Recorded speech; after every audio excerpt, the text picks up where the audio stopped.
Hello and welcome to the Valley. Today I am your host, Janet Michael. We are back on the Zooms today with Les Sinclair. He is the communications and PR manager for the Blue Ridge Area Food Bank. We talked to Les quite a bit last year. We're going to continue that into 2026. And Les, I was telling you a little bit before we got started that I think one of our conversations in November or December, as we were having our conversation, went in and signed up to be a member of the Supper Club and made a monthly regular donation. And I got the Harvest magazine, and I'm a sucker for those kinds of things. I got to tell you, I love being able to read stories. I get the email now that tells me what kind of an impact I'm having. And even though we talked a good bit in 2025, I was still shocked at some of these numbers. And then you were just telling me that they've gone up even since I got this in January.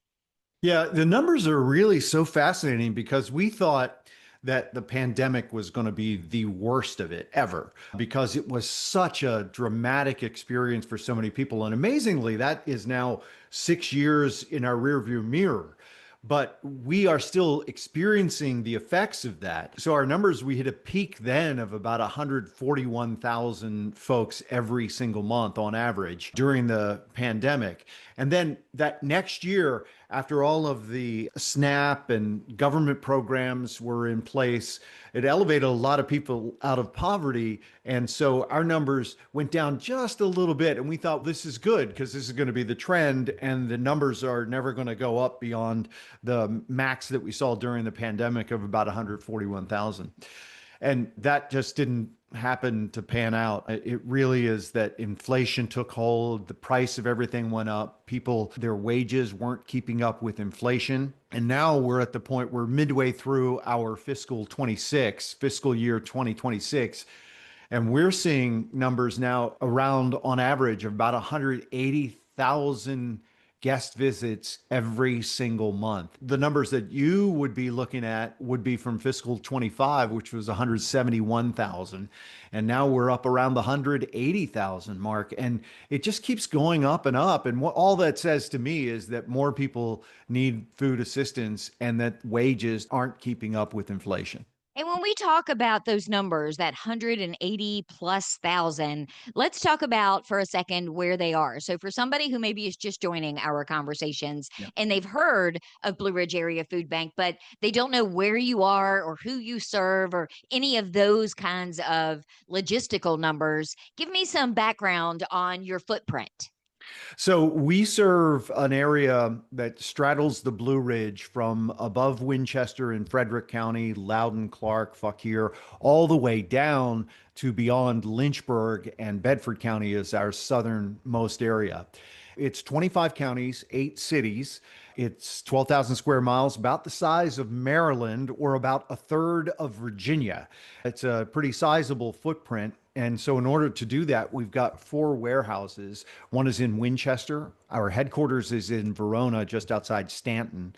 And then we've got a warehouse in Charlottesville and another distribution center in Lynchburg to serve all those areas. So for your listeners, the Winchester Distribution Center serves Frederick, Clark, Loudoun, Fauquier, Warren, Shenandoah, Page, and Rappahannock counties. It's a pretty significant portion of our service area, especially the dense population of Loudoun County. Food banks in general, that's how they're built. I watch Channel 4 News. NBC4 News is my local, I use air quotes to say.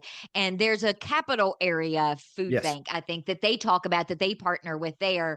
There are these larger food bank mechanisms across the country. Is that where the Feeding America partnership comes in? You've got it exactly. So in Virginia, there are 7 food banks. Capital Area Food Bank is one of them. And surprisingly, they serve an immense amount of people at the Capital Area Food Bank, but their footprint is really kind of small compared to ours. And that's really the difference. When the Blue Ridge Area Food Bank was founded in 1981, it was an experiment because most food banks were in these urban populations where it was easier to distribute the food. It's easier to have these dense populations to get the food to people. But when in 1981, when the Blue Ridge Area Food Bank was founded, it was just an immense amount of territory. And rural rural populations really are different than the urban populations. They're both the same. Hunger exists in every zip code in the United States of America. So even in the richest counties in America, like Loudoun, there's still hunger there, and a lot of it. It's one of our biggest service areas because of the dense population of Loudoun County.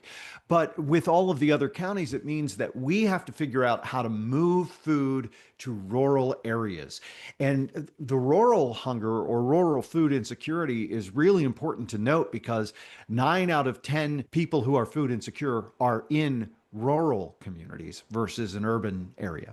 That's where your partnership with the various food pantries Yeah. becomes vital because you couldn't, as the food bank, get all of that food to all of those people. So, partnering with people like Winchester CCAP, Loaves and Fishes in Warren County, all these other smaller food banks, these are things that help you get that food to the people that need it. Well, we're a partnership organization. So we're in partnership with Feeding America, which gives us a lot of research and some ability to tap into some major resources for food. And then we are at the heart of it, a logistics organization. We're like the big warehouse. Think of us as like a Walmart warehouse where we've got all of the stuff that Walmart has and we buy food by the truckload. And then think of the food pantries more like the Walmart supercenter. They're customer facing. They're right there. They're the ones who are serving the immediate need. Now we have some of that here at the food bank. We send out mobile food pantries and that sort of thing. So we also have some customer facing or guest facing fronts. So we all work in partnership. We couldn't do what we do without them. They couldn't do what they do without us. And so we work together to make sure that everyone has enough to eat. The thing that surprised me on this fact sheet that I got for your fiscal year 2025 was the sources of food. And it shouldn't have surprised me because we've talked about this dozens of times, but 36% of your donations come from retail grocers, which Yeah. I think is outstanding because that's another kind of partnership. Yeah, and I will tell you, we had a little bit of a struggle there in November, because the grocery stores were, and even during, here's an interesting one, during the snowstorm, a lot of people just went and they cleared out the grocery store shelves. Now, when the grocery stores don't have excess, when they don't have anything left over, there's nothing left over to go to the partners. We call this partner pickup. So we will actually partner with those grocers and our pantries will go directly to a Food Line or a Kroger or a Giant or what have you and pick up that extra food that's there and then take it to the pantry and distribute it really fast. So when the grocers don't have it, they can't give it. And we also get in mass quantities from grocers, but they're becoming so efficient these days. They're able to know, like when a storm is coming, that they're going to sell a lot of strawberry Pop Tarts, for instance. And so they know this is happening, so they can ship to that area where the storm is going to be and people are going to hunker down. They're going to buy the strawberry Pop Tarts. With AI and the like, they're really becoming so much more efficient. So that partner pickup is really important. We also get food from the USDA. That's government food. They buy American food from American farmers and they provide it to food banks, and we provide it to food pantries. All of that's for free so that they can distribute that food for free to people who need it. We get it from large manufacturers, and sometimes they'll misprint a label or maybe put something on upside down, or they process too much and they went, well, we've got an excess. Let's give that to the food bank, and they get a tax deduction and we get food to be able to provide to people. We also work with local farmers as well and regional farmers and make sure that we've got this produce because we are so very concerned with the health and welfare of our guests. We know that when they have the nutritious food that they need, that they can thrive. We also know it keeps medical bills down in the entire community. You make a good point because I think one of the giant misconceptions out there from people who've never been to a food pantry or a food bank is that the food is somehow subpar quality. And that is not at all the case. I know sometimes when the station's doing their Camping for Hunger, we see a lot of people that buy ramen noodles, for example, and donate them to the bus to then go to the food pantry. But as a whole, you've got really good quality food because you're getting it from all these different places. Yeah, and we're buying a lot of it too. The USDA food is some of the most nutritious, but we're down about 30% year over year from USDA food right now. So we're buying more food to replace that. Now, we can't buy what USDA would provide. So they would provide these really high quality proteins and vegetables and that sort of thing. But all in all, we are making sure that our pantries have the high nutrition food sources that they need, including vegetables. That produce was 30% of the amount of food we distributed last year. So we know that people crave produce, they want produce, and it makes people healthier. So food as medicine is really an important part of what we're working on here at the Blue Ridge Area Food Bank. And something as basic as being able to offer produce as part of your meal to your family should not be a luxury. It should be a given. Yeah, it's one of the most expensive food items, though. And so, for folks that are living on the margins, what they really want, what they will gravitate toward if they don't have a choice, they've got to get high calorie foods. And this is where this myth of people who are overweight can't be food insecure. And that's not necessarily true because the food they choose, because they have to, they need more calorie for the punch, then they're buying more highly processed foods. And so, we at the Blue Ridge Area Food Bank believe that food is medicine. We can help people manage chronic illnesses. We know that children will pay attention better in school when they have the right kind of nutrition. We know that we can manage illnesses and disease with nutrition. And so being able to provide that is really important. So whether the USDA provides it, which is really important for us because they're buying it from farmers and they're supporting people who are food insecure, or if we have to buy it, then that's okay too, but it does cost more. And that means that we need more money in order to purchase the food. Let's take a break. When we come back, let's talk a little bit about the flip side of all of this, which is the people that you're serving. Under what circumstances would someone potentially need to visit a food pantry? Can we talk a little bit about real life situations in the next Absolutely. segment? Certainly. We are on the Zooms today with Les Sinclair. He is the communications and PR manager for the Blue Ridge Area Food Bank. We're going to come back and talk more with him in just a couple of minutes. United Way of the Northern Shenandoah Valley is inviting nonprofits to help map the region's nonprofit safety net. If your organization serves Winchester City, Frederick, Clark, Warren, Shenandoah, or Page counties, we encourage you to take our regional nonprofit survey. The information collected will help identify gaps, support collaboration, and inform community leaders and funders. The survey takes about 30 minutes and is available at unitedwaynsv.org.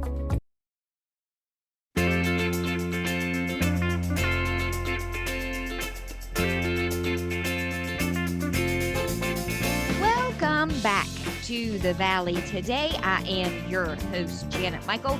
We are on the Zooms today with Les Sinclair. He is the communications and PR manager for Blue Ridge Area Food Bank. This is an ongoing series where Les and I are going to meet up and have regular conversations about the impact of the Blue Ridge Area Food Bank as well as the food pantries they serve, who then serve our communities. And that's what I want to talk about for a little bit now, Les, is the people who are going to these food pantries. Because I feel like we talked earlier about a couple of the misconceptions. I feel like one of the misconceptions from the community at large is who's walking through the doors of these food pantries. And it's not who a lot of them think it is. No, a lot of folks believe that the people who are going to food pantries are just lazy and need to get a job and really could do better in their lives. But the reality is that most of the people that we serve are working. Most of the people that we serve are trying to make their life better. In fact, most of the people who come to the food bank only come occasionally. More than a quarter only come once in an entire year. So they're just trying to get over a hump that happened in their life. That hump could be an unexpected medical bill. I don't know if you've ever gotten one of those, but you injure yourself and you've got a deductible to pay. And if you've got other things and you're living on the margins, and if you've got other things to pay for, like rent and car payment and insurance and all that, an unexpected medical bill can really set you back. So if you're working and you're working hard, but you're living on the margins, that's hard. when you talk about a medical bill coming in, that usually means there was some sort of an injury, which likely means you missed time from work and may not have insurance. So when you miss time from work, you're not getting even to a deductible point. You're also not getting paid. So Yeah. there are a lot of factors that go into just breaking your leg or being in a car accident that wasn't even your fault. I was talking with a woman recently at a pantry, and she worked at a convenience store and she had injured her wrist at work. So she was out of work, not allowed to work. She's waiting on workman's comp. She has zero income. She had a disabled son who's paralyzed from the neck down. And so she's got no income and she's just trying to make it. So this is a woman who was working, injured on the job, no insurance at the moment. She's waiting on workman's comp to come in so that she can get a payment so that she can pay her bills.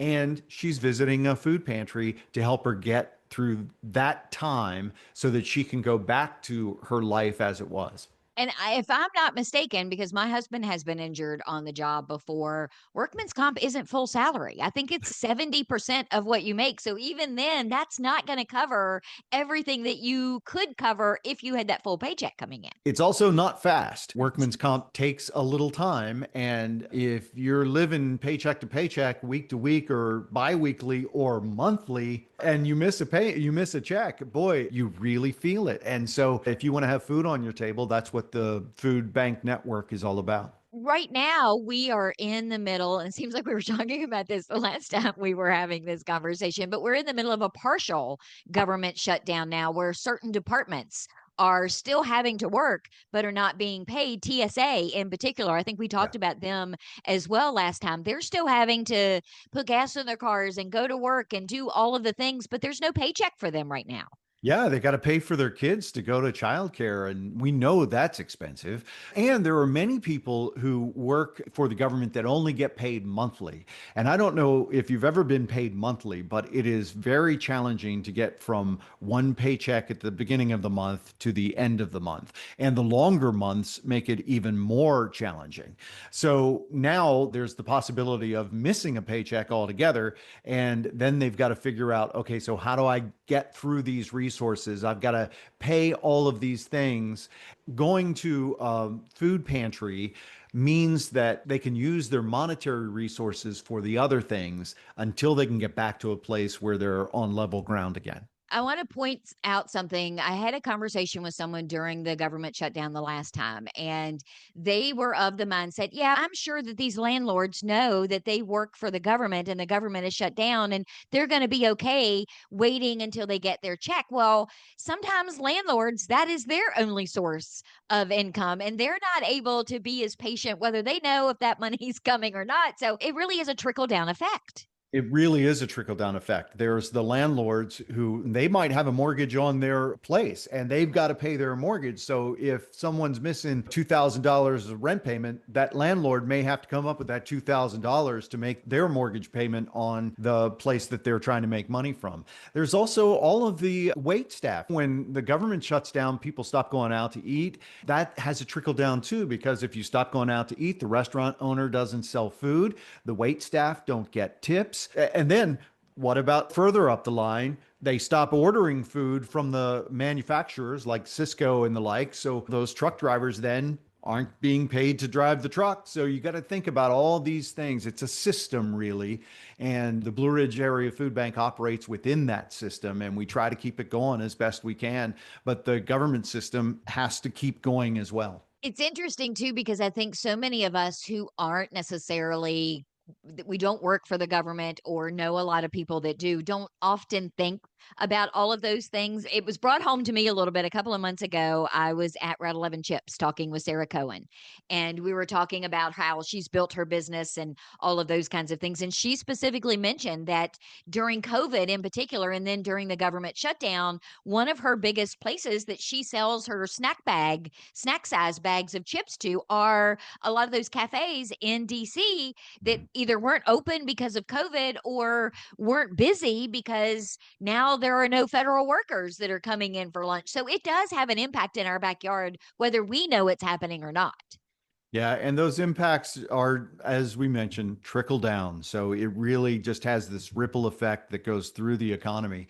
And so when that ripple effect happens and people need a little extra support, the Blue Ridge Area Food Bank can be there to provide food support for them. And then they can use their monetary resources for other things until they get back to a place where they can be a giver again.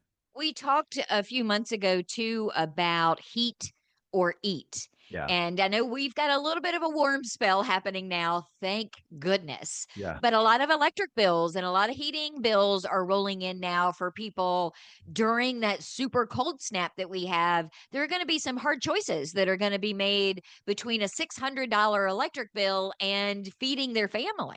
Yeah, we recently talked with William, who was a roofer, and he was injured on the job. He lives in a mobile home. He's got a dog named Coco, and he was at one of our food pantries. And he said he can't afford to heat his mobile home.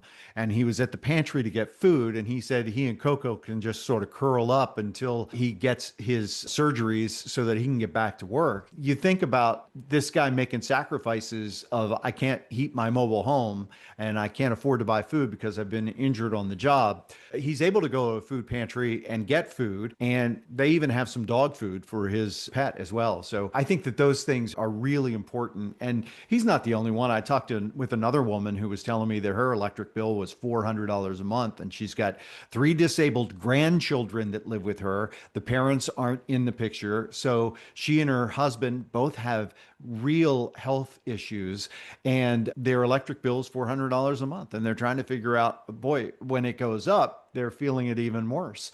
And so those challenges of making the impossible choice of, do I heat the home or do I eat, are real for many people. And just that lifeline of being able to walk into a food pantry and get a couple of weeks worth of food relieves that stress, which also, when you talked earlier about food being medicine, not having food is a stressor. It creates all of these other mental health issues that can be alleviated by having access to a food pantry. Yeah, I was talking with somebody about this the other day, that stress, because a lot of people go, well, stress is just part of life. You can get through that. But think of it this way: when you are living on the edge, when you're on the precipice and the cliff is right behind you, you can't think about, oh boy, tomorrow I need to do this, and 3 weeks from now I should save money so that I can do this. All you want to do is not fall into the cliff. And that stress is part of that. And so you cannot make really good long-term decisions when you're living day to day and just trying to get by. So when you have the resources like food, you get a little further from that edge, and that gives you a little less stress so that you can begin to make better decisions, better choices, and you can live your life in a better way. So, what can we do? What can people listening today do to support the Blue Ridge Area Food Bank's mission of making sure that people do have food to eat? The easiest thing to do is giving your time, your treasure. All of those things are great. You can volunteer. That is a very good form of giving. And many of our guests volunteer. And I think that's a wonderful way. They feel like they're giving back to the community that gave to them. If you can give money, that's fantastic. $1 can help provide more than 3 meals. So $10 is a month of meals for someone, and $100 is 300 meals. Imagine what you could do with that. So we're able to really maximize or amplify the amount of money that comes in.